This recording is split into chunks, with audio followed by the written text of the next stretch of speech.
Hey, friends. So, this is always a fun topic, but why aren't men pursuing anymore? Why are women not being pursued? There's a laundry list of things, and the stubbornness with women, it's exhausting at this point. But to start with, not worth the chase. Most men understand now that they're in the running in a competition with 1,000 DMs and more every day, especially if the woman's active on social media constantly. She is entertaining multiple and she's looking for the best possible deal, which means all of us are interchangeable and expendable. That's the first thing. The next thing, women want tradition without being traditional themselves. They want us to fulfill the traditional role, but they want to be modern and abortions and be with multiple men. Men don't want to chase someone that's not chaste. We prefer to be with someone that is on the innocent side, not overly experienced, someone that's a commodity. That's another thing. Lack of domestic skills. This is part of the value that women bring to men and why they would chase in the first place, which most women, I can do more house duties than most women.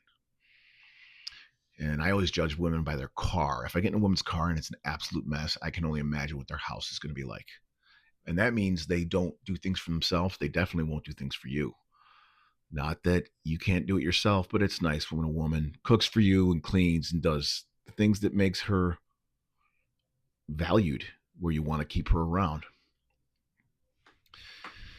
Another thing, and a reason men aren't pursuing is the liberal ideology infection that a lot of women have now. They have been just, their brains are broken by politics, which is why men are veering more to the right because being considered far right now, it just means you understand what gender is and that there's cause and effect. And if you have, say, an open border, there's going to be a trail of wreckage that follows. But they don't get that. They have suicidal empathy. They will vote us right off a cliff because they're loyal to the cult before they're loyal to reality, unfortunately.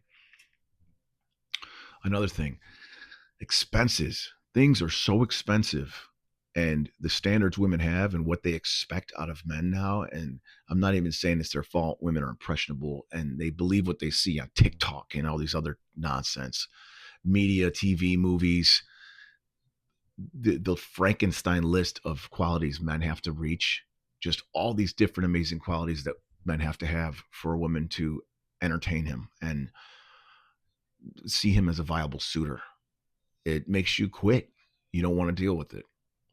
And I have a woman in my life now, but I tend to just let things happen naturally. I do not chase women because it's always a waste of time. The fickleness and the stupid ping pong texting, where if you answer too soon, that means you're too interested and now they're turned off. And if you text them 1 day later rather than 2 days later, now you're too interested. It just gets to be exhausting, and you don't really know anyone through texting.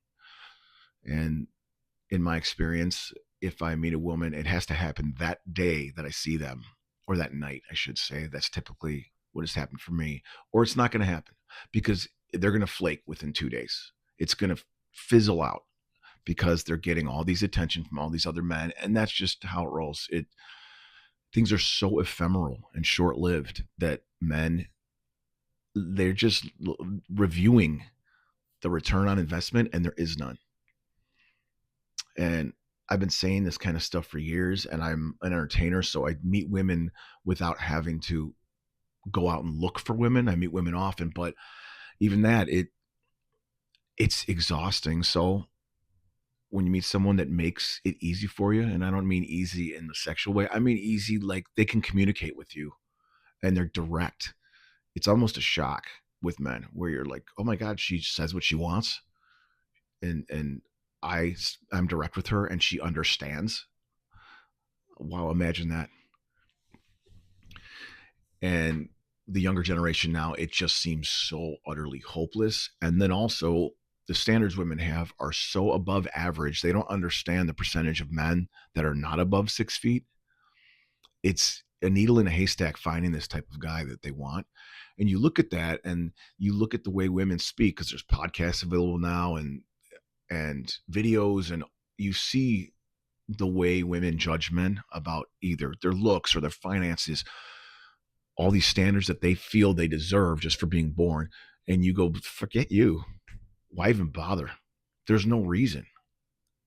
And you look at your life and you go, you know what? I have peace. I don't have to deal with you. I don't have to tap dance and be a monkey and a jester to get your attention. And I've had that a couple times where I'm texting, trying to make something happen with a girl, and I just stop responding because I'm not going to be a pen pal. And I'm not going to validate you by giving you attention through a stupid text every day. That's something I refuse to do. I never do good morning text, good night text. I never check in text. I ice them out. I just won't respond. Or I'll just say, okay, so you want to see me? When did you want to see me? And that's it, because I'm not going to waste time. Oh, well, no, I was just saying hi. Don't say hi through text, because I'm not going to say hi back. It's pointless, because you're trying to suck up as much free male attention as you can and get validation without giving anything back. There's a cost to everything. So guys are catching on to that now too. Women feel great just from doing a social media post, or just from receiving text from guys. It pumps up their ego. And don't give any. There's a reason the behavior in women is so atrocious now, and it's because of simps. It's because of men letting them get away with it, and men constantly coddling them. You see it in posts online. If a girl does a thirst trap photo online, you should not be complimenting her. Don't even like it. Just pass it by. And guess what? She'll come more correct, and she'll act more ladylike the next time around. But they're feeding the beast by constantly reinforcing that this garbage behavior is good, and they're going to get a return on it. Stop doing it and they'll be better. And then lastly, body count and sexual promiscuity in women. It's off the charts, and somehow there's less single women than guys. It's because women will share top tier guys before they go for a lovable loser. And when a woman has had an average of over 20 guys by the time they're 20, it's a turnoff for men. And it doesn't matter how hard society and women try to gaslight us and tell us we're sexist and we shouldn't like it. It's biology. We don't want that. We don't want other people's kids. We don't want to raise other men's kids. We want someone that is ours. That's what we always wanted. We want to be number one. First is best. If you're not first, you're last. There is no second place. So Western society is going great, guys. This is awesome. Anyway, keep your head up. Everything will be fine. Get stronger, get in better shape, and don't sweat the small stuff. Keep it moving.